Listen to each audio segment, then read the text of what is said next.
Jablanički šehidi dragi, na Hiret preseliše. Ovo je jedan jako lijep događaj gdje Jablančani obilježavaju godišnjicu osnivanja Jablaničke 44. brigade. To je jedan sigurno od najvažnijih datuma u istoriji ovoga mjesta, dan kada su Jablančani kroz ovu brigadu u sklopu Armije Republike Bosne i Hercegovine dali svoj ogroman doprinos u državi Bosne i Hercegovine, njenoj nezavisnosti i konačno njenoj slobodi, njenim hiljadugodišnjim granicama.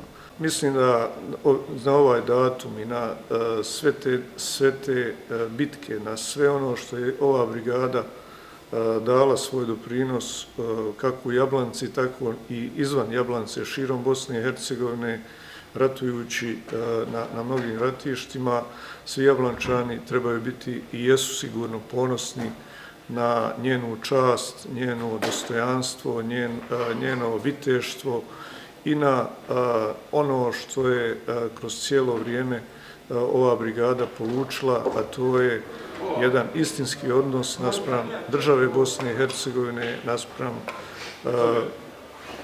borbe za njene ideale, za njenu nezavisnost, njeni suverenitet, a ova brigada je dala nemjerljiv svoj doprinos ovdje nama u Hercegovini, u prostoru u kome je jedan dio slobodne teritorije čitavo vrijeme ratnih dešavanja zadržan i ovaj prostor ima jednu svoju izuzetnu istorijsku ulogu u ovom proteklom ratu. Preko 140 šehida ove brigade Jablančana pokazuje jako puno. Jednostavno, ta šehidska krv je data za slobodu i mi u svakom slučaju moramo voditi računa o tome, vodimo računa o tome i ja još jedan put i borcima i komandantu Kovačeviću i svim onim Jablančanima koji su bili u sastavu 44. brdske brigade, kao i svim stanovnicima Jablance, čestitam ovu vrlo zapaženu aktivnost, a to je očuvanje datuma kada je formirana ova brigada.